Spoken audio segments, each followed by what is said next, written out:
Ayer nos quedó faltando un pedacito que tenía que ver con la gestión patrimonial, y en la gestión patrimonial ayer estábamos hablando de las sociedades de precautelación de bienes, ¿recuerdan? Y de las sociedades de familia. Y estuvimos también hablando de múltiples instrumentos para la gestión patrimonial. El doctor Franco estaba diciéndome esta madrugada que por qué no hacíamos, además del curso de fiducias, un curso de gestión patrimonial. Y estuvimos viendo más o menos los temas y no nos demoramos sino como 3 meses y medio, así que vamos a hacer más bien un diplomado sobre gestión patrimonial. No, mentiras.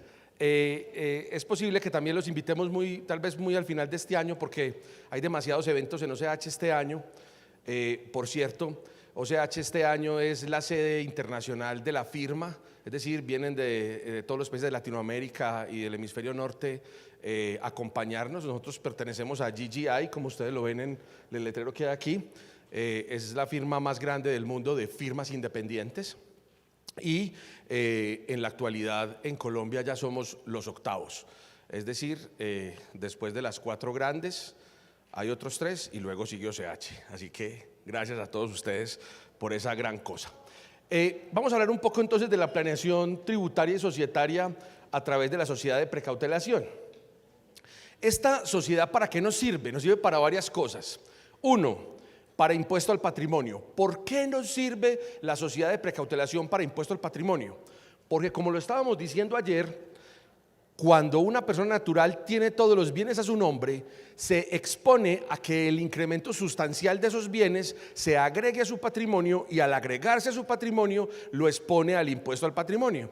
No, nos pasó solamente con un señor a final del año pasado. Tenía una pequeña finquita en Guarne. La finquita valía 350 millones de pesos, y por alguna razón le llegó un oficio de planeación diciéndole: le informo que este año su finca queda en 5.400 millones de pesos, ¿cierto? De un señor que apenas si declaraba, pasó a ser un declarante de impuesto al patrimonio, ¿no? Apenas sí. Ahora, una cosa muy importante que quiero que aprendan, porque he visto mucha confusión en esto. En materia de avalúo catastral, el avalúo catastral se forma en el último cucú del 31 de diciembre del año. Cucú es las campanas de la iglesia, ¿cierto? Es decir, ¿cuándo se forma el avalúo catastral? El 31 de diciembre a las 12 de la noche en punto.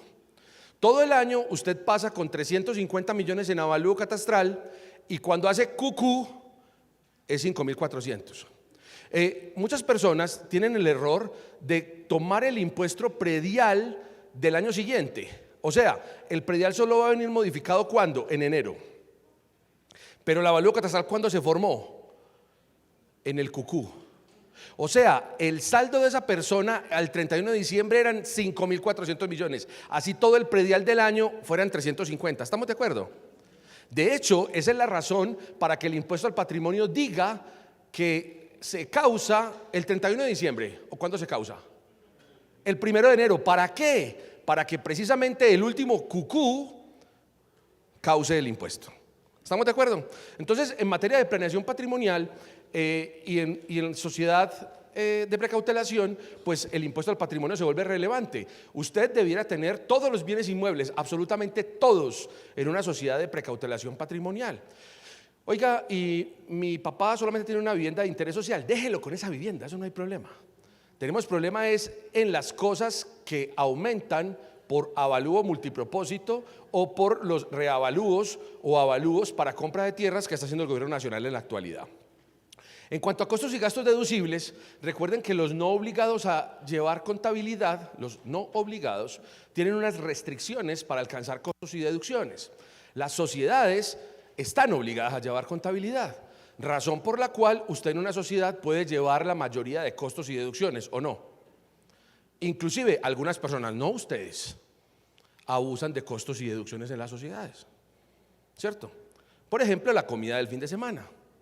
Pregúntele a mi esposa, pide factura electrónica en Persimon para la sociedad, ¿cierto? Hay que mantener endulzada la vida de los accionistas, ¿cierto? Mentiras, el que la pido soy yo. Ella me dice, no pida eso, pero yo sí la pido. Entonces algunas personas lo hacen, muy bien.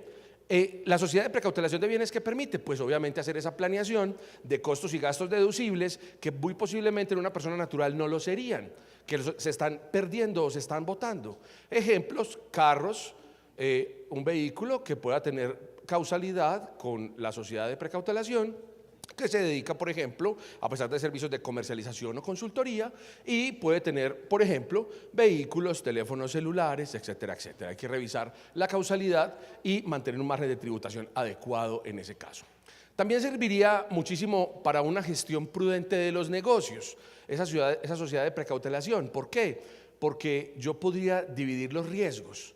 Si yo tengo una compañía de juegos de suerte y azar o una actividad de juegos de suerte y azar, pues yo la debería tener en una sociedad. Eso no debería estar con mis bienes. Y si a su vez yo también tengo una mina de oro, pues lo tengo en otra sociedad. Pero si a su vez yo estoy negociando con criptomonedas, pues debería tenerlo en otra sociedad. Esas serían sociedades operativas, y la de precautelación sería la sociedad del ahorro. En el mundo, de hecho, las sociedades de precautelación se conocen como de ahorro familiar también. Y como le habíamos dicho ayer, pues sirve muchísimo para la seguridad personal. A su vez, sirve para la dilución de los riesgos o para la división de los riesgos. Y una cosa muy importante que no caemos en cuenta casi nunca, y que tal vez hoy o mañana, no sé en qué parte del programa está, el doctor Farley Zuluaga nos va a explicar un poco sobre el antilavado de activos. Sucede que uno puede contaminarse fácilmente de un lavado de activos, ¿o no?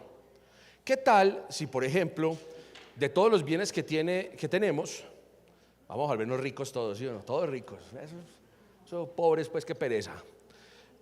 Todos somos ricos. Y entonces tenemos 100 propiedades, para que no chicaneemos mucho, solo 100.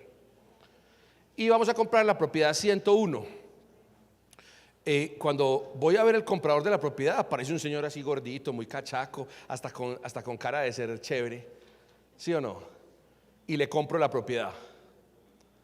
Y después resulta que era carepalmada. Yo no sé quién es carepalmada, pues, pero carepalmada. Y carepalmada aparece en todas las listas. Pues acaba de pasar, ¿qué cosa?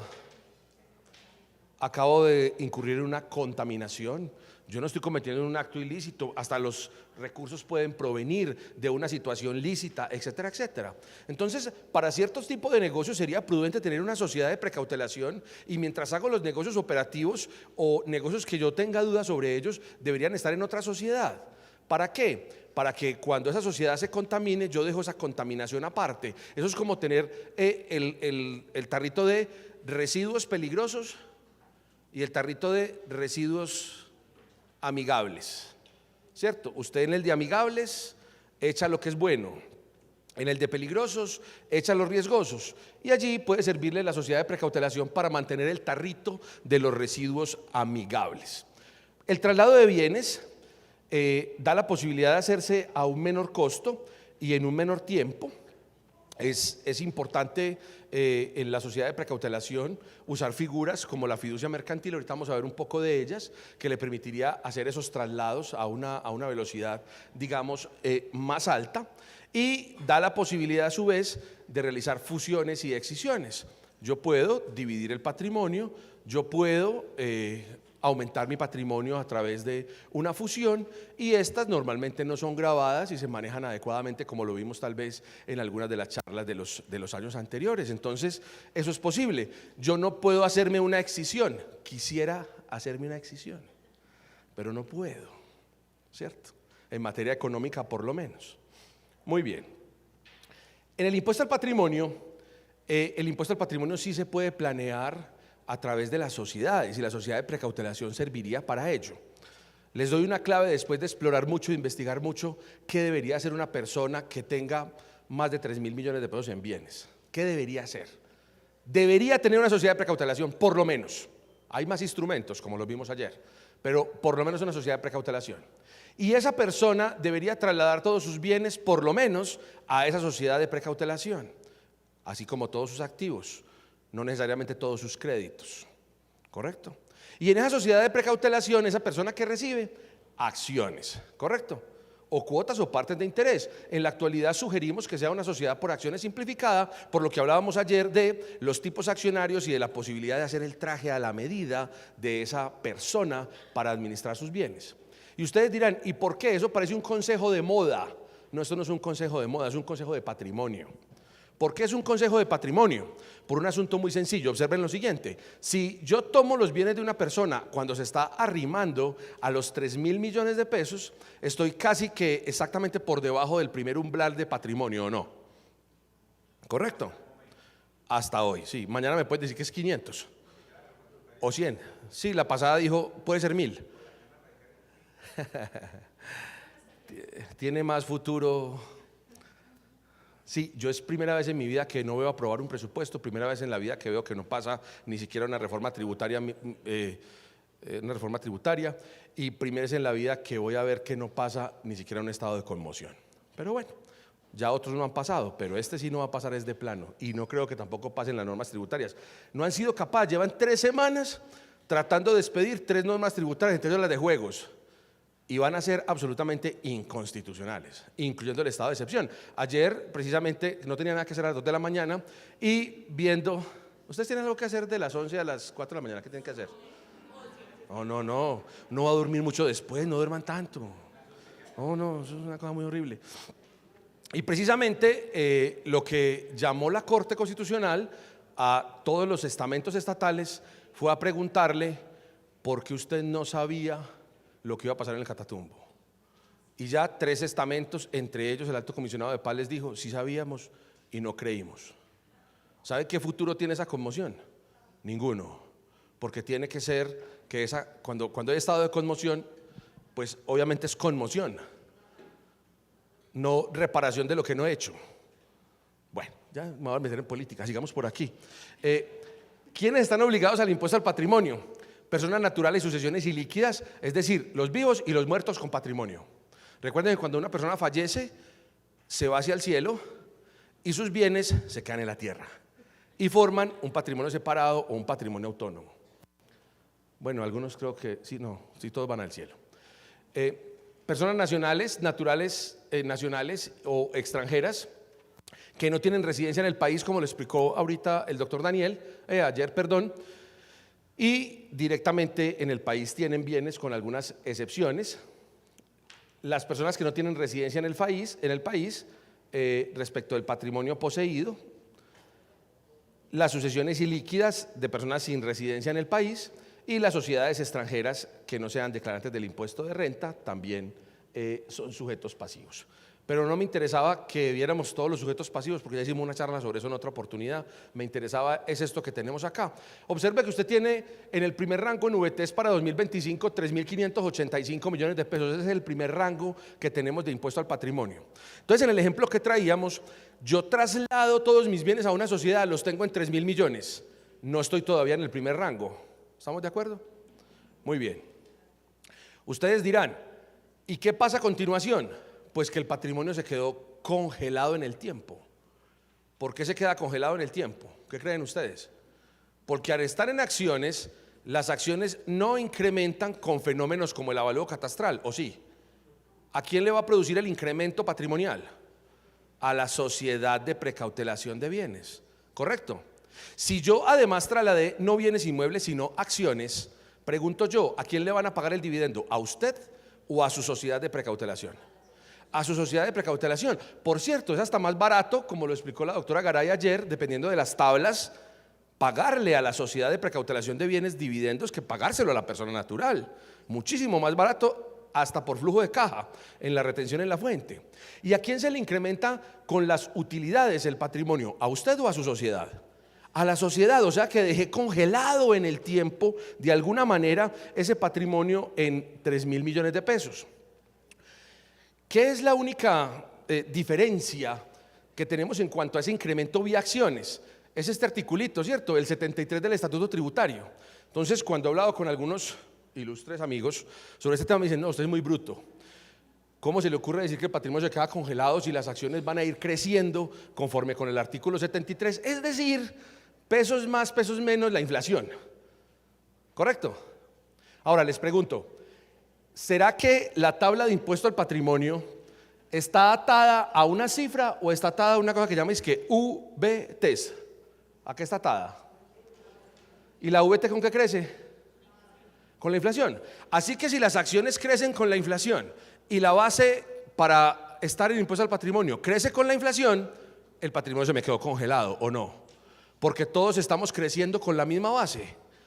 Traducción: si usted tiene una sociedad de precautelación de bienes, pasa todos sus bienes hacia allá, tiene la oportunidad en impuesto al patrimonio de congelar la base del impuesto al patrimonio, ya sea para pagar lo mismo que venía pagando, o ya sea para reducir inclusive lo que venía pagando.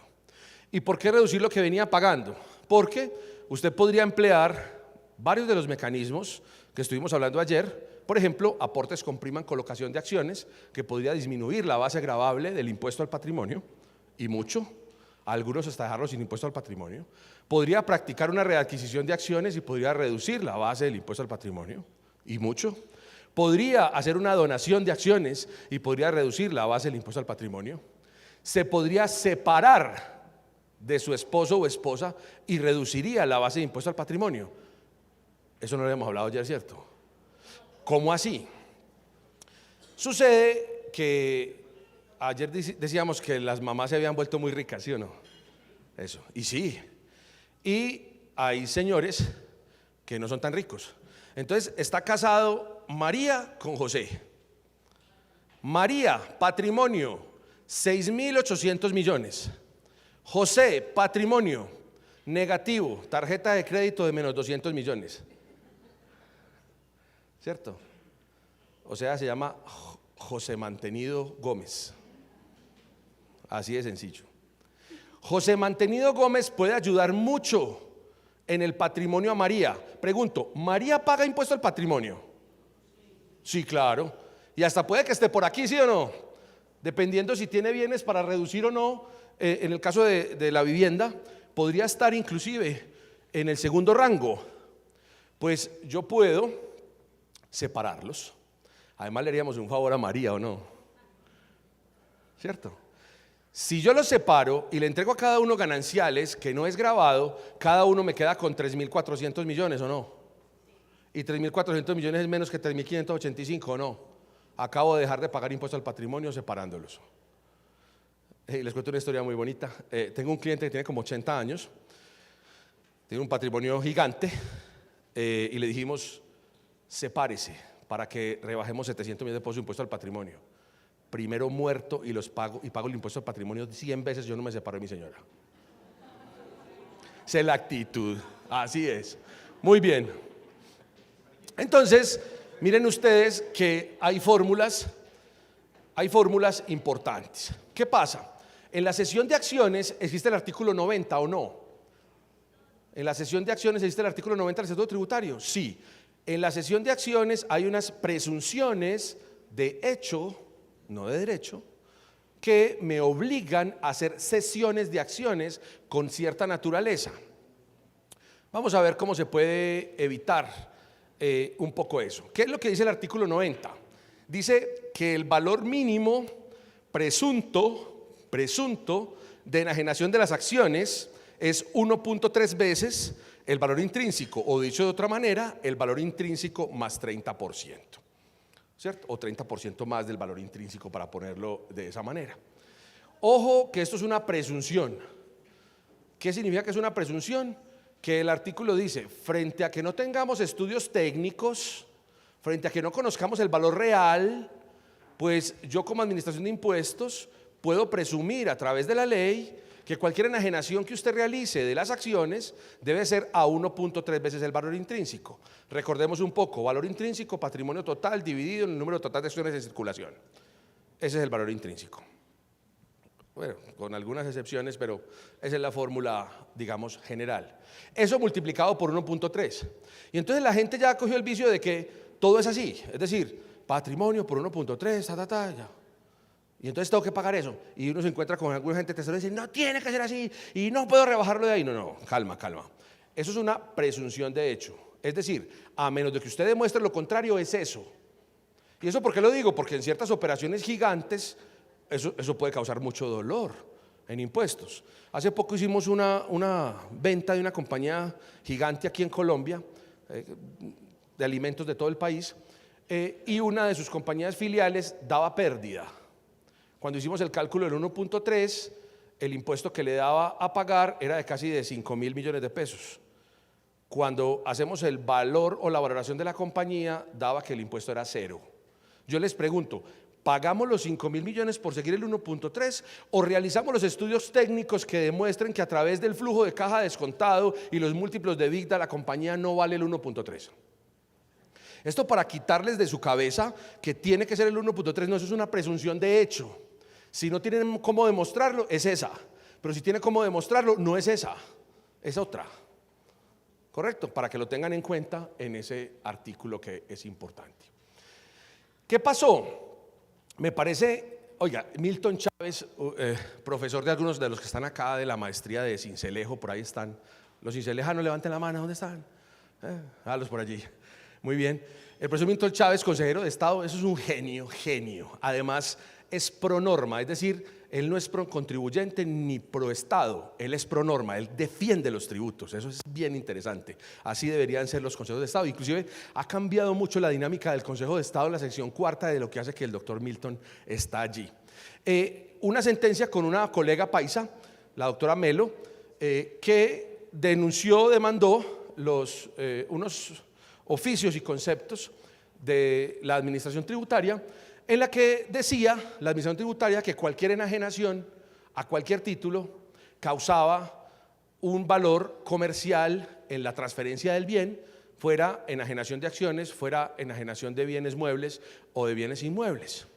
Y entonces el Consejo de Estado dice algo muy sabio tras lo que invoca nuestra colega paisa. Dice, mire, las enajenaciones a cualquier título del artículo 90 solo son posibles en actos a título oneroso. ¿Cómo así que en actos a título oneroso? En los que yo esté vendiendo, en los que yo esté poniendo un precio. Les doy un ejemplo. Cuando yo le dono las acciones a mi hijo, se las estoy vendiendo. ¿Qué estoy haciendo con ellas?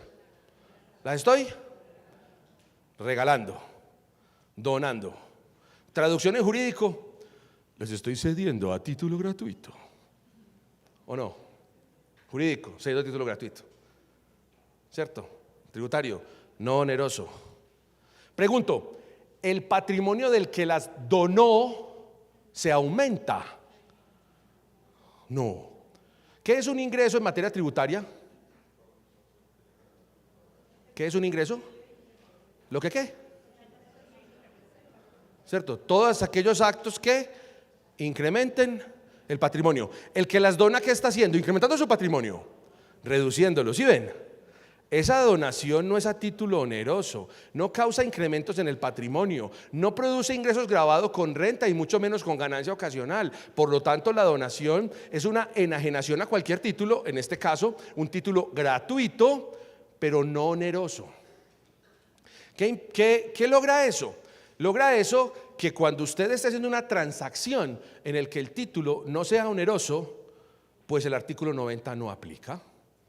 Ayer veíamos la fiducia civil, ¿cierto? Cuando el propietario fiduciario está obligado a entregarle al beneficiario la cosa, bueno, el bien para que no vayan a pensar mal, el bien, pues esa transferencia no es a título oneroso, esa transferencia es por la ejecución de un derecho determinado que lo que hace es disminuir inclusive el patrimonio ¿de quién? Del propietario fiduciario. Caso en el cual tampoco aplicamos el artículo 90 y como no me puedo quedar aquí hasta las 11 de la mañana, hay como otras 10 excepciones. Listo, para que las consulten. Las donaciones, enajenación a título gratuito, no existe precio, razón por la cual no aplica el artículo 90 y eso lo dijo así de claro el Consejo de Estado. La donación de acciones constituye una enajenación a título gratuito, obviamente, por lo que no es aplicable el artículo 90. El gasto o costo de la donación no es deducible fiscalmente. Claro, yo dono y me puedo deducir fiscalmente la donación que le hice a mi hijo, a menos de que él sea una ESAL, ¿cierto? Pero hijos ESAL no hay, ¿cierto? Pero yo sí puedo hacer una donación a una ESAL, caso en el cual ahí sí aplicaríamos criterios del descuento tributario por donación, pero en general no es costo o gasto, entonces no pasa por el artículo 90. ¿Y por qué no pasa por el artículo 90? Si ustedes se van al artículo 90, se van a encontrar que siempre dice el precio, el precio, el precio. Enajenación a cualquier título y para ello se verificará el precio. Enajenación a cualquier título y para ello se establecerá el precio promedio del mercado, el precio, el precio. El precio es algo que está arreglado desde hace más de 4.000 años, ¿cierto? Y es del contrato de compraventa, donde se dice que siempre tendrá que establecerse la cosa y el precio. Correcto, entonces es contrato a título oneroso y no a título gratuito. Lo mismo pasa en la entrega o adjudicación de bienes como reembolso de aportes, que no constituye una venta con un precio determinado y por lo tanto tampoco hay artículo 90. Vea, esto para los abogados. ¿Cuántos abogados hay aquí? Bueno, esto es importantísimo, tomen nota, apúntenlo por ahí, cópienlo en un hielo que no se les vaya a perder. Cuando estemos liquidando la sociedad, no realicen los activos para después liquidarla, no los realicen. Liquídenla con los activos sin realizar y entrégueselos a los accionistas, porque esa entrega de los bienes a los accionistas no constituye enajenación, sino adjudicación, y esa adjudicación no va por el artículo 90. Por lo tanto, el valor que tenga ese bien no causa ni ganancia ocasional ni impuesto de renta. A los que no me entendieron, se los explico con un ejemplo muy fácil. Reembolso de aportes. El primero, reembolso de aportes. Juan tiene 10 millones de pesos de aportes en una sociedad. ¿Estamos de acuerdo? Ya pagamos todos los pasivos y me quedó un edificio en el poblado de 20 pisos con 40 oficinas. ¿Estamos? ¿Qué haría un liquidador abogado? No abogado tributarista, sino abogado solito. Vende el edificio y liquida la sociedad. ¿Estamos de acuerdo? ¿Qué acaba de pasar? Al vender el edificio va a tener que pagar ganancia ocasional. Ahora los contadores, ahora desquitémonos los contadores. Si al lado del patrimonio hay 10 millones y al lado del activo hay 10 millones, ¿la ecuación contable está completa o no? Está completa. Pero sucede que ese activo está en la contabilidad por 10 millones. Pero vamos a ver, 20 pisos con 30 oficinas en el poblado valen 10 millones. No, al artículo 90 su valor comercial, vamos a decir cualquier cosa, son 20.000 millones. O sea que comercialmente vale 20.000, pero en la ecuación contable de liquidación, o lo que llamamos el inventario de cuentas, está a un lado 10 millones y al otro lado 10 millones. Voy a exagerar. ¿Qué es lo que dice el Consejo de Estado? Mire, en el reembolso de aportes no hay transferencia, lo que es una adjudicación. ¿Cómo así? Sí, que usted no está enajenando a cualquier título, y si lo hace, lo está haciendo a título de adjudicación. Y la adjudicación no es un título oneroso, es un título de devolución. ¿Qué significa eso? Yo le digo, socio, venga, tome el edificio por 10 millones. ¿O no? ¿Y ya? ¡Ay! Todos que ahora sí, ¿cómo así? Y no pago nada. No paga nada. Apunte ahí y me la debe. Y lo mismo sucede en la adjudicación de bienes, en la liquidación de la sociedad. Cuando yo adjudico bienes por liquidación, ya sea para entregarle aportes, utilidades, dividendos, etcétera, tampoco opera. Es decir, el mismo ejemplo, ya no en devolución de aportes, sino en adjudicación. Un poquito fino, pero interesantísimo. Igual ocurre con los remanentes. En el caso de los remanentes, yo lo que estoy devolviendo son rendimientos, estoy devolviendo reservas, utilidades, y esa devolución a través de bienes o especies tampoco es una enajenación a título oneroso, es una devolución de remanentes, caso en el cual tampoco aplica el artículo 90, interesantísimo para planeación tributaria. Y pasa lo mismo en la liquidación de la sociedad para efectos del impuesto al dividendo.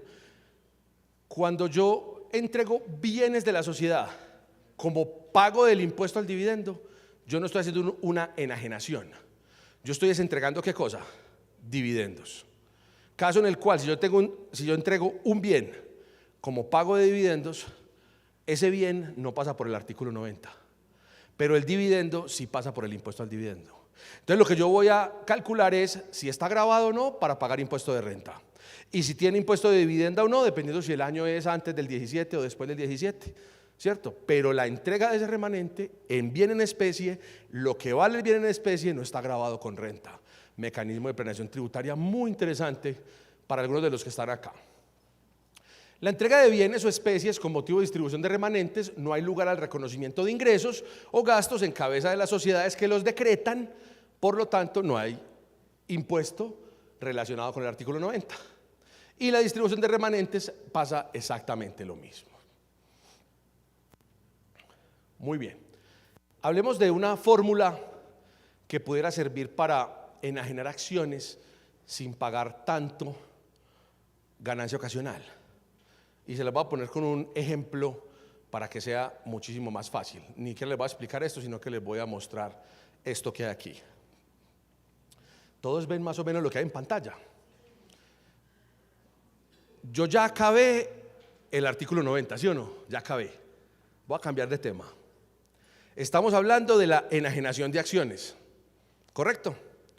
Y vamos a ver un mecanismo que ustedes podrían utilizar para que la ganancia ocasional no sea tan alta cuando tengo que enajenar las acciones, y al enajenar esas acciones tengo que irme a ver el artículo 90 con su presunción de hecho de 1.3 veces el valor intrínseco. ¿Estamos ahí todos? Ahí estamos.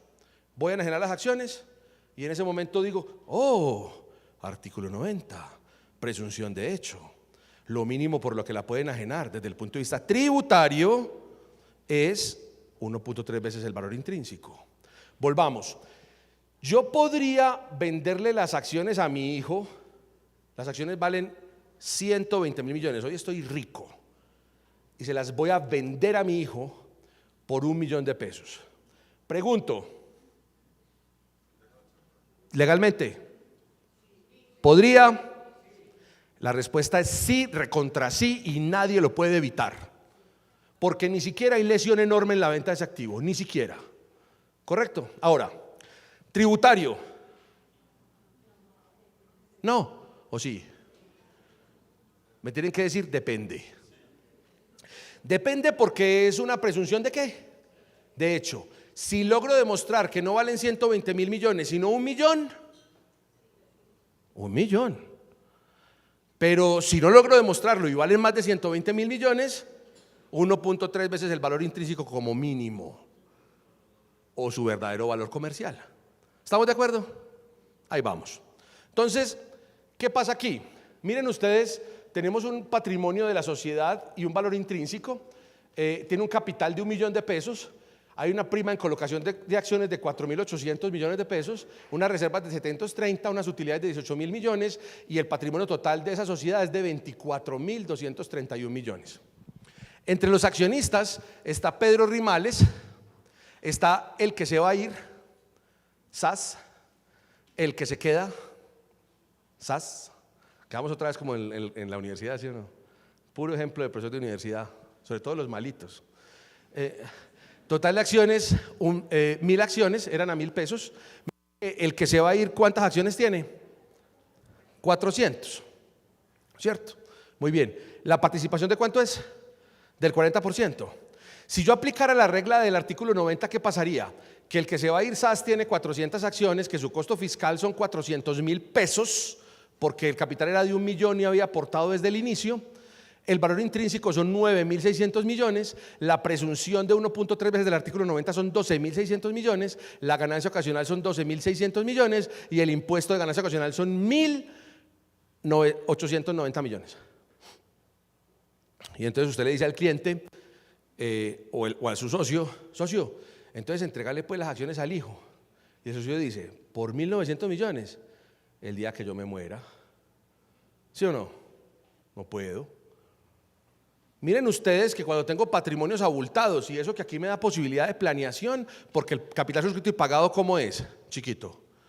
Si ese capital suscrito y pagado fuera de 4.800 millones, estamos enredadísimos. No tengo nada para hacer. Casi que hay que liquidar la sociedad si quiero hacer un movimiento accionario. Pero aquí, como el capital es pequeño, y ayer les decíamos, ojo, siempre que forme sociedades de precautelación, tenga capital suscrito y pagado bajito, prima en colocación de acciones alta. Este había hecho caso. El que se va a ir había hecho caso. Muy bien, veamos cómo pasar de 1.800 a 100. ¿Cómo paso? Jurídicamente hablando. Pues hago una capitalización de la compañía. ¿Cuánto estoy capitalizando? ¿Cuánto? 99. El patrimonio me pasó ¿a cuánto? A 100 millones. Correcto. Pero miren lo que pasa con el accionista que se va a ir. ¿Qué pasó? Antes tenía el ¿cuánto por ciento? Ahora ¿cuánto tiene? 0,4. Eso es el fenómeno denominado dilución.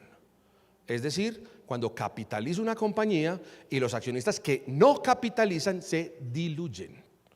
O sea, reducen su participación. Ahí cayó su participación. ¡Pah! Cayó al 0,40. Muy bien, veamos qué pasó con la venta de las acciones. Él ahora está vendiendo el 40% de la compañía o el 0,4. Ah, el 0,4. Muy bien. ¿Hace cuánto posee las acciones? ¿Hace cuánto posee ese 0,40? Hace siempre, ¿cierto? Alguna gente me dice, no, pero acaba de haber una operación, entonces ya no tienen 2 años. No, las acciones tienen 2 años. Miren que son las mismas 400, ¿o no? Tienen las mismas 400. Solo que cambió fue su participación, ¿o no? Las tiene hace 2 años, hace más de 2 años desde que constituyó la compañía. Muy bien, el valor intrínseco de la sociedad es 24.000 millones, la presunción es que debe ir a 31.000 millones, pero lo que le corresponde a ese señor por presunción es el 0,4 de 31.000.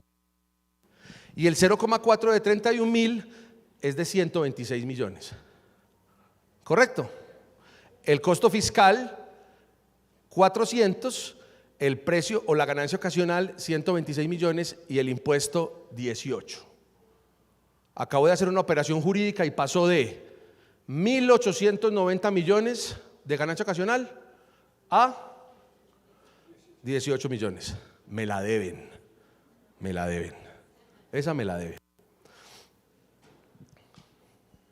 Las diapositivas les quedan para que vuelvan y hagan el ejercicio. Ah, sí ve, sí da. Muy bien. Fiducias, patrimonios autónomos, encargos fiduciarios, sus efectos fiscales y planeación. Por eso les había dicho que tomaran cafecito, ¿sí o no? Porque las 3 cosas que llevamos ya, y esta también requiere un poquito ahí de buenos días. ¿Qué es un patrimonio autónomo? Un conjunto de bienes, derechos o obligaciones que se separa jurídicamente del patrimonio del constituyente con un propósito específico. Conocemos que los patrimonios autónomos son los que se derivan normalmente de fiducias mercantiles, pero hay otros patrimonios autónomos. Por ejemplo, cuando alguien muere, se forma una sucesión ilíquida, y la sucesión ilíquida también es un patrimonio autónomo, ¿o no? ¿Autónomo de quién? Del que se murió, ¿cierto? Porque el que se murió tenía patrimonio. Cuando se murió dejó de tener patrimonio, porque las almas no tienen patrimonio. Los que tienen patrimonio son los vivos. Porque el patrimonio es un atributo de la personalidad. Vaya, mire las tablas en Roma y verá que dice que es un atributo de la personalidad. Entonces, cuando la persona fallece, se forma un patrimonio autónomo llamado sucesión ilíquida. Cuando yo quiero formar un patrimonio autónomo de manera artificial o contractual, pues lo genero a través de un fideicomiso. En este caso es un ente fiduciario que me permite a través de un contrato generar un patrimonio autónomo que es separado, independiente del patrimonio de aquel que aportó a ese patrimonio autónomo y separado del de la fiducia. Cuando yo tengo un fideicomiso, el patrimonio que se forma con los bienes trasladados con un propósito específico a ese fideicomiso es un patrimonio autónomo. ¿Autónomo de quién? ¿O separado de quién? Separado de el que lo aportó, separado de la fiduciaria. Caso en el cual, cuando alguien dice, oiga, es que Pedro tiene esa propiedad suya en una fiduciaria, ese texto está mal. ¿Sí o no? Está mal. Porque eso no es suyo. ¿Eso de quién es? Del fideicomiso. Y también está mal por la fiduciaria, porque él no se lo aportó a ninguna fiduciaria, él se lo aportó a un fideicomiso. Ese patrimonio está separado de la fiduciaria y separado de Pedro. Ninguno de los dos es dueño, ninguno. El dueño es el fideicomiso, que es un patrimonio autónomo, y eso es básicamente lo que dice acá. Y eso tiene una diferencia con el encargo fiduciario. La gente confunde el encargo fiduciario con el patrimonio autónomo. Entonces uno le dice a una persona, sobre todo nos pasa mucho con los auxiliares de contabilidad y demás que apenas están empezando, que llegan y dicen, mándeme el extracto del patrimonio autónomo, y el señor lo que tiene es un encargo fiduciario. Y son buscando como locos el patrimonio autónomo y aplicando principio de transparencia. ¿Cómo le ocurre? Eso es un encargo fiduciario. Eso es como decir una pala y un martillo. No tiene nada que ver lo uno con lo otro, aunque los dos son del sector de la construcción. Un encargo fiduciario está en el sector de las fiduciarias, el patrimonio autónomo también está en el sector de las fiduciarias, pero el uno es una pala y el otro es un martillo. Eso no tiene nada que ver. No pida el extracto del martillo cuando usted lo que tiene es una pala. No pida el extracto de la pala cuando usted tiene es un martillo. En el encargo fiduciario, una persona natural o jurídica, constituyente o fideicomitente, entrega a una sociedad fiduciaria la administración o disposición de determinados bienes o derechos. Para que lo relacionen muy fácil, un encargo fiduciario es como una cuenta de ahorros. Así de sencillo. Si usted tiene una cuenta de ahorros en Bancolombia, usted pone la plata allá y la plata ¿de quién es? Suya. ¿Y el banco qué es? ¿El dueño de la plata? Parece, pero no lo es. ¿Correcto? ¿En el patrimonio de quién se encuentra la plata? ¿En el de Bancolombia o en el suyo? En el suyo. Oiga, ¿y eso está separado del de Bancolombia y del mío? No. ¿Está ligado a quién? A mí. El encargo fiduciario es idéntico a eso. Yo entrego a una fiduciaria unos recursos, esos recursos me pertenecen a mí, están dentro de mi patrimonio, no han sido separados de mi patrimonio, no forman un patrimonio autónomo, forman es un encargo fiduciario, es decir, yo simplemente le dije, administreme esta plata, no más. Diferente del patrimonio autónomo. En el patrimonio autónomo le digo, tome estos 100 millones de pesos, créeme un fideicomiso que va a tener el siguiente propósito. Caso en el cual ahí el dinero se encuentra separado de mi patrimonio. Está en un patrimonio separado, autónomo, llamado PA, el dinero de la perdición. Así le pusieron el título al patrimonio autónomo. El encargo fiduciario no puede llamarse encargo fiduciario, el dinero de la perdición. No tiene nombre. Es encargo fiduciario. Es una cuenta de ahorros. ¿Estamos? Entonces dejen de pedir los extractos del patrimonio autónomo del encargo fiduciario, que eso no existe. Transparencia o principio de transparencia en los contratos de fiducia mercantil. Para efectos jurídicos nos quedó claro que el patrimonio autónomo es un patrimonio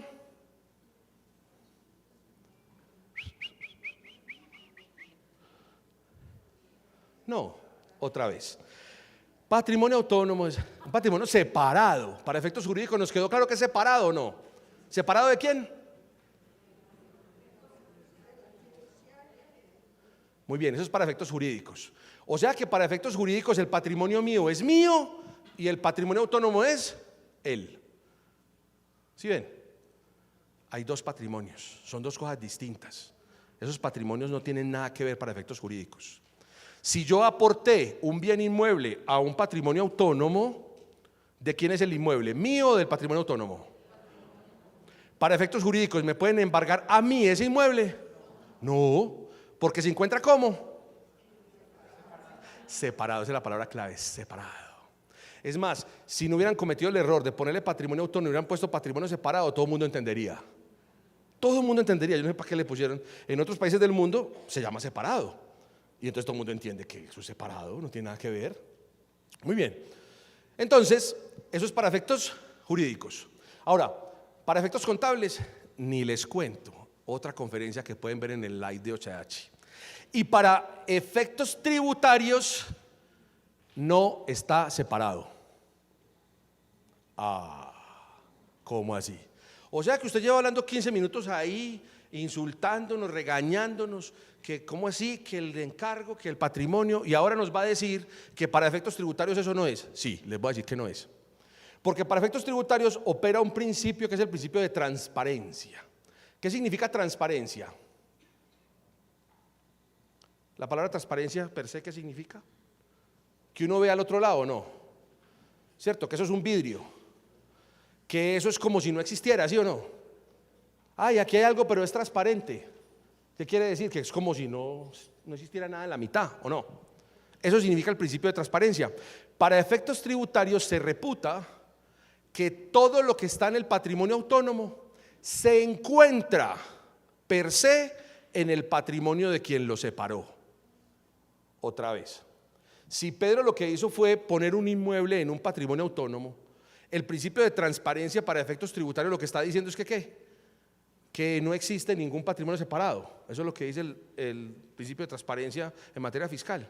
Que se reputa que ese inmueble ¿dónde está? ¿En el patrimonio de quién? De Pedro, no en el autónomo, sino en el de Pedro. Otra vez, porque si no me entienden esta, no vamos a ser capaces.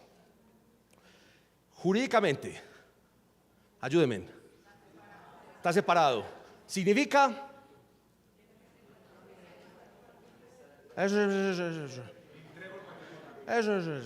significa que no está ni en mi patrimonio ni el de la fiduciaria. ¿Estamos de acuerdo?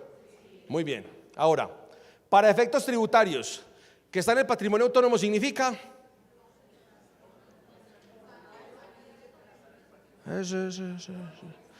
significa que no está separado y que se encuentra en mi patrimonio. Eso significa. ¿Cómo así? Entonces, si ese inmueble se encuentra en mi patrimonio, yo no tengo un patrimonio autónomo. ¿Yo qué tengo? ¿Qué tengo? ¿Un qué? Un inmueble. Un inmueble. Para efectos tributarios, yo no tengo un patrimonio autónomo. ¿Tengo qué cosa? Un inmueble. Para efectos jurídicos, yo no tengo un inmueble. ¿Qué tengo? Un patrimonio autónomo. ¿Sí ven? Bien distinto, ¿no?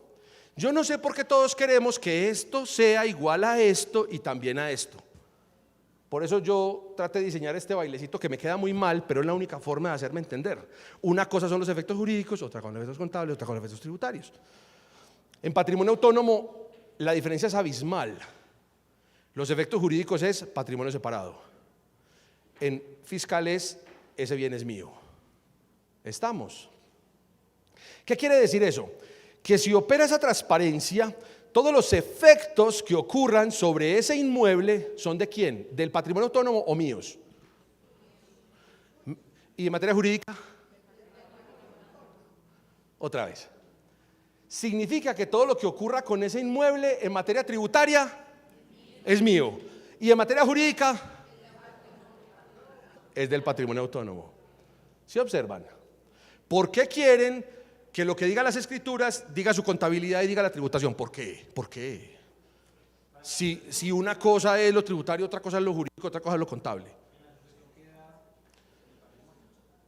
En la sucesión por causa de muerte también hay un patrimonio, ¿o no? ¿Y de quién es? Del ilíquido, del sucesor muerto, del señor que está en el cielo, que no es su patrimonio, sino que se formó uno nuevo acá. ¿Correcto? ¿Eso le pertenece a quién? A esa sucesión. Oiga, ¿le pertenece al heredero? No. También porque quieren que le pertenezca al heredero si el heredero no es dueño de la sucesión ilíquida hasta que la liquiden. Porque por eso se llama ilíquida, porque no sea liquidado. ¿Cierto? Para tenerlo en cuenta.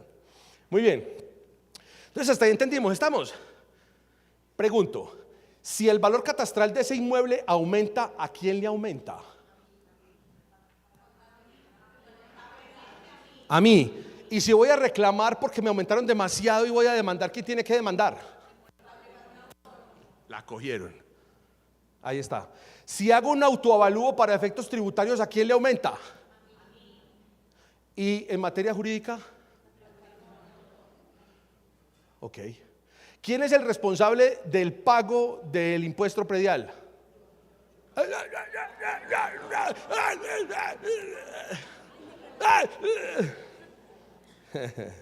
El formal este, el sustancial este. Muy bien, ya lo vamos a ver. Veamos. Los derechos fiduciarios tendrán el costo fiscal y las condiciones tributarias de los bienes o derechos aportados en el patrimonio autónomo. ¿Qué es lo que acabamos de decir o no? ¿Qué tiene? Costo fiscal y condiciones tributarias. El costo fiscal y las condiciones tributarias del inmueble, ¿a quién le pertenecen? ¿A quién? ¿A quién? A la persona, ¿o no? Igualito a él. ¿A quién le sube el autoavalúo? A la persona. ¿Quién puede hacer el autoavalúo? La persona.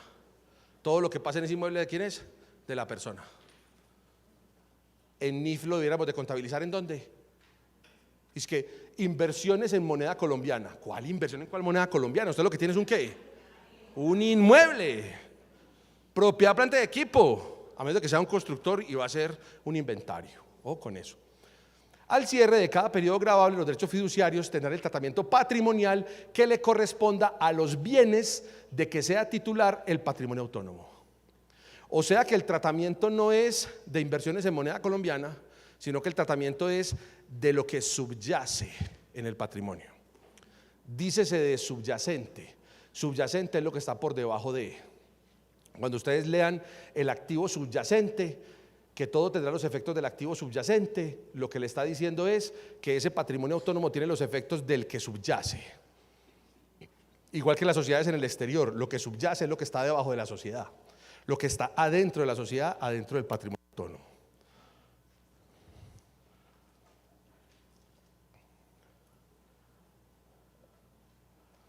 Para los fines del impuesto de renta, los ingresos originados en el contrato de fiducia mercantil se causan al momento en que se produce el incremento del patrimonio del fideicomiso. Vendí el inmueble, lo había aportado al fideicomiso por 100 millones, lo acabo de vender por 10.000 millones. ¿Qué acabo de pasar con el patrimonio autónomo? ¿Y ahí qué dice que qué? ¿Que cuándo se causan los ingresos? Al momento de el incremento de el patrimonio autónomo. Ese incremento se lee como el incremento fiscal, no como el incremento contable. Porque ya veo un montón de gente que aplicando NIF, porque están digamos en la norma más completa o en la política más completa, le dicen al patrimonio autónomo, ahí se lo aporté en 100, pero ese activo realmente vale 10.000 millones. Ahí le mando el avalúo técnico y hice la actualización del valor en NIF. Y entonces ahí me vienen aterrados a la oficina a decir, ¡ay! Acabo de causar el impuesto por NIF. Esto es el incremento tributario. Esto es el ingreso tributario. Eso no es un ingreso tributario. Esto es para efectos, no para efectos, y menos para. Estamos listos, ya aprendieron, esa es la cosa. Al final de cada ejercicio gravable deberá efectuarse una liquidación de los resultados. Ojo con lo siguiente. Hay gente que tiene patrimonios autónomos y solo hace los registros contables el día que liquidan el patrimonio autónomo. Y el patrimonio autónomo 7 años. ¿Es cada cuánto? Mes. Al final de cada ejercicio. ¿De cuál ejercicio? Fiscal. ¿Esta es la norma qué? ¿Contable o fiscal? Fiscal. ¿O la norma jurídica? No. Fiscal. Esta es la norma fiscal. Muy bien. El principio de transparencia opera de la siguiente manera. Los beneficiarios de la fiducia mercantil deben incluir en las declaraciones de impuestos los ingresos, los costos y gastos devengados con cargo al patrimonio autónomo. Oiga, eso es muy difícil de leer. ¿Por qué me llevan contabilidades donde dice utilidad del patrimonio autónomo 10 millones y el único registro contable que hacen es ese? Perdón, ¿qué registro es? Porque eso es un principio de traspaqué. Es decir, que todo lo que ocurra en el patrimonio autónomo está ocurriendo ¿en dónde? En mí. Entonces, si el señor registra ingreso, yo registro ingreso. Si él registra costo, yo registro costo. Si él registra pérdida, yo registro pérdida. Si él registra utilidad, yo registro utilidad. No, ni la pérdida ni la utilidad. Yo registro es ¿qué? Ingreso, costo y gasto. Eso es lo que yo registro. Y obviamente, como yo trasladé el bien y hay principio de transparencia, también registro ¿qué cosa? El activo. Y si por alguna razón ahí se perdió dinero y generó un pasivo, yo registro ¿qué cosa? El pasivo, porque todo lo que pase ahí me está pasando ¿a quién? A mí. Cosa imposible, esto sí no lo van a lograr. Este estado financiero y sus partidas relevantes debe ser igual a mi estado financiero, excepto por las NIF aplicable a fiducia y las NIF aplicable a mí. Otra vez. Lo que pasa en el estado financiero y sus partidas relevantes en la fiducia del patrimonio autónomo, ¿estamos de acuerdo? Me debe ocurrir a mí en mi estado financiero y partidas relevantes, ¿o no? Pero yo puedo estar en una NIF diferente que él. Entonces, si bien tenemos que ser iguales, no idénticos. Voy a ajustar esa expresión. Iguales porque todas las partidas que él tiene yo las tengo registradas, pero no idénticos porque él las registra bajo su NIF y yo bajo la mía, él bajo sus políticas contables y yo bajo la mía, pero la partida sustancial es la misma. ¿Estamos de acuerdo? Doy un ejemplo. Supongamos que la fiduciaria dice: yo no puedo actualizar el valor de los activos más allá del bien aportado por escritura pública. Eso dice su política contable. Y mi política contable dice: mis activos se revalorarán cada año en conformidad con el avalúo técnico. En mi contabilidad el activo va a aparecer por 10.000 y en la de ellos va a aparecer por ¿cuánto? Por 100. Pero la parte sustancial de los dos es la misma, que había un activo de 100, ¿o no? Para efectos, porque para efectos contables, como estamos acabando de ver, es otra cosa. O sea que el principio de transparencia y de identidad solo es para efectos respecto del costo fiscal, respecto del ingreso, respecto del gasto, respecto de la deducción. En materia contable, no, porque cada uno tiene políticas contables independientes, pero sustancialmente los dos tienen que tener la misma partida tributaria.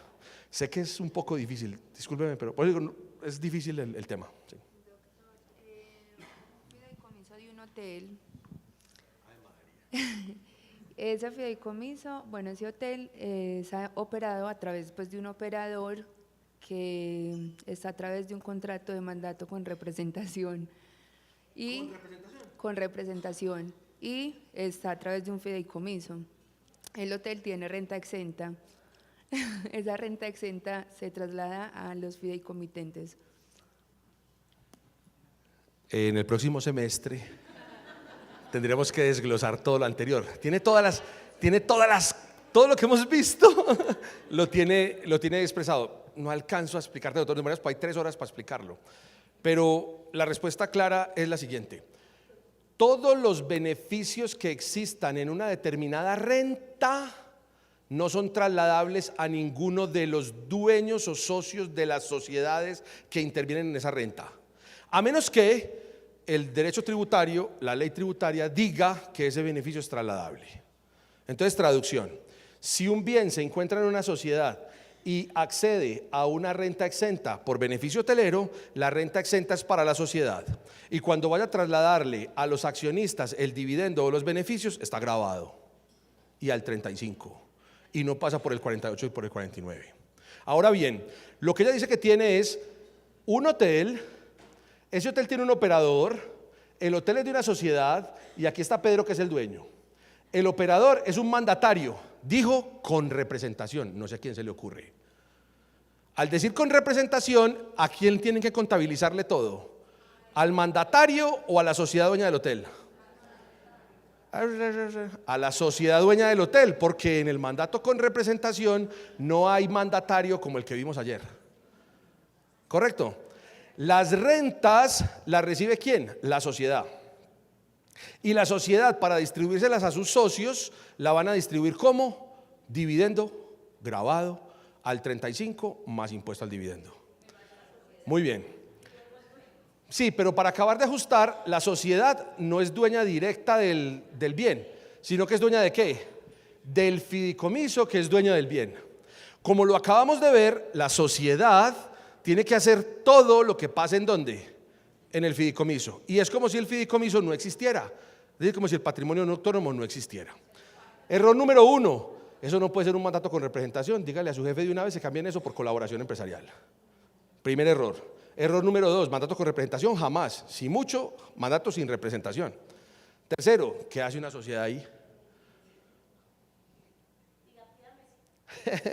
Olguita, apunte.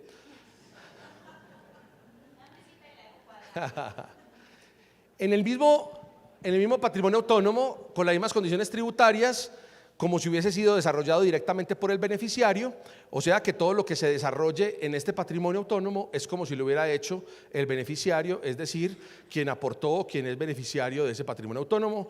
Todo lo que pasa en ese patrimonio autónomo es como si yo lo hubiera desarrollado, ingresos como si lo hubiera desarrollado, etcétera, etcétera, etcétera. Solo que el patrimonio autónomo va a desarrollar obligaciones ¿qué? Legales y también obligaciones formales, porque todas las obligaciones sustanciales son mías, todas las tributarias sustanciales son mías.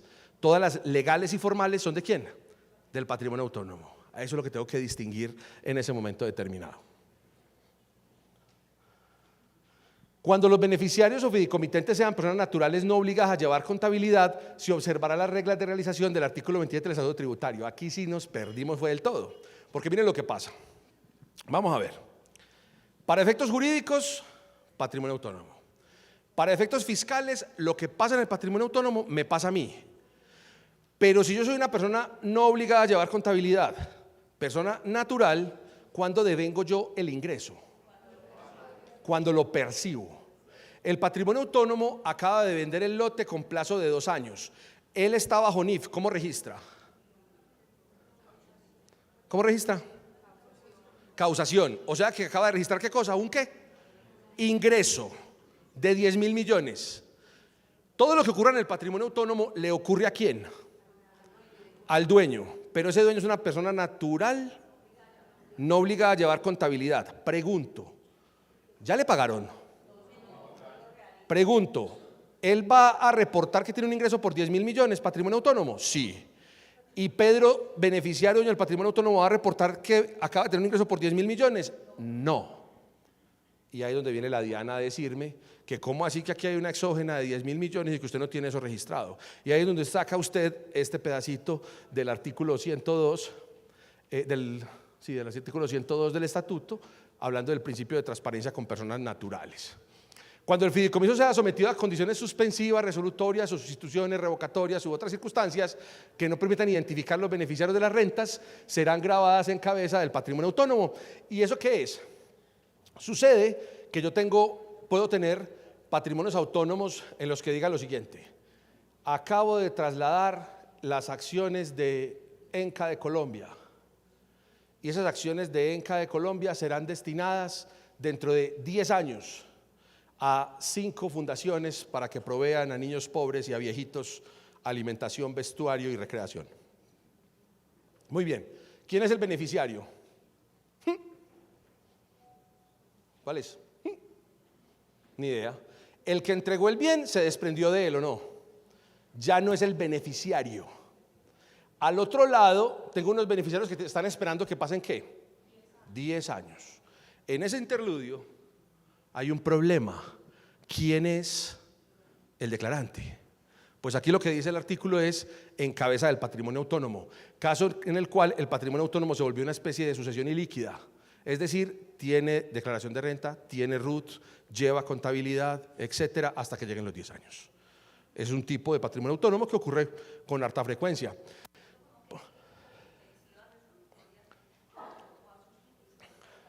Suspensivas es hasta que se cumpla esta condición.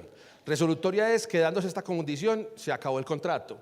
Sustituciones es que este podrá cambiar con otro cuando este se muera, cuando este se case, cuando este se vaya, cuando este venga. Revocatorias es yo puedo levantarlo. O otras circunstancias son cualquier cosa. Cualquier cosa de esas puede ocurrir. Cualquiera puede ocurrir. El patrimonio autónomo se asimila a una sociedad anónima. O sea que cuando el patrimonio autónomo sea tan autónomo que ni beneficiario tiene, haga de cuenta que es una SA. Todo lo que pase con la SA le va a pasar a ese patrimonio autónomo. ¿En materia? Porque en materia jurídica y en materia contable, tampoco. Se causará impuesto sobre la renta o ganancia ocasional en cabeza del constituyente, siempre que los bienes se conforman el patrimonio autónomo, los derechos sobre el mismo se transfieran a personas o a entidades diferentes al constituyente. Y esta es la famosa cesión. Yo formo el patrimonio autónomo, Mauricio crea un patrimonio autónomo, pasó el bien inmueble y ahora dice, ¿saben qué? Le voy a vender este fideicomiso a Camilo, se lo voy a ceder a Camilo. al haber esa cesión, principio de transparencia, yo estoy cediendo una inversión en pesos colombianos. ¿Qué estoy cediendo?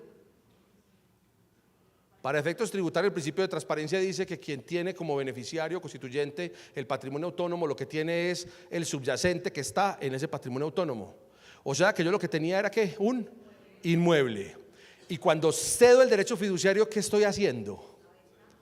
Para efectos tributarios, una venta de un inmueble. Para efectos jurídicos, una cesión de un derecho fiduciario. Y para efectos contables, se ve en el video, por favor. ¿Estamos? Entonces, acabo de vender un inmueble. Eso es lo que dice ahí. Cuando vendo el inmueble, ¿cuál es el costo fiscal?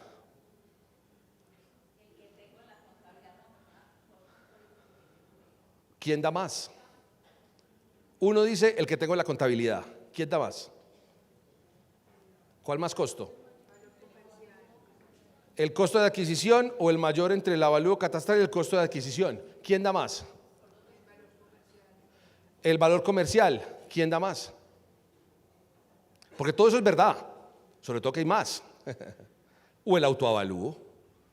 ¿Sí o no? Entonces, cuando yo, beneficiario del patrimonio autónomo, esté cediendo los derechos fiduciarios, lo que estoy haciendo es una venta del bien y voy a llevar como costo lo que sea costo respecto de ese bien. Ese bien es un inmueble. ¿Cómo lo trato? El mayor entre el autoavalúo, el avalúo catastral, el valor comercial, el costo de adquisición. Trato así. Oiga, y si lo que venden es un carro, ¿me sirve el autoavalúo? Tiene que ver eso, si es un carro. Oiga, y si lo que estoy cediendo son unas acciones, ojo con el artículo 90. ¿Correcto? Entonces yo tomo la naturaleza de cada activo al momento de la cesión de los derechos del patrimonio autónomo para saber cuál es la legislación tributaria aplicable a esa enajenación llamada cesión de derechos fiduciarios. Las sociedades fiduciarias cumplirán los deberes formales de los patrimonios autónomos, eso por efecto tributario, ¿cierto? Y la ley, cuando la ley consagra un beneficio para inversiones, donaciones, adquisiciones, compras, ventas o cualquier otro concepto, la operación que da lugar al beneficio podrá realizarse directamente o a través del patrimonio autónomo o del fondo de inversión, caso en el cual el beneficiario, fideicomitente o adherente tendrá derecho a disfrutar del beneficio correspondiente. Ejemplo, tengo un hotel en un patrimonio autónomo y está con renta exenta. ¿De quién es la renta exenta? ¿Del patrimonio autónomo o mía, que soy el fideicomitente del patrimonio autónomo? Lo que dice ese artículo es que cualquier beneficio que se genere sobre los subyacentes de ese patrimonio autónomo le corresponde ¿a quién? Al fideicomitente, que es el beneficiario o constituyente de ese patrimonio autónomo. Porque todo lo que le pase a ese bien, incluyendo beneficios y maleficios, corresponde ¿a quién? Al dueño de ese patrimonio autónomo. Muchas gracias.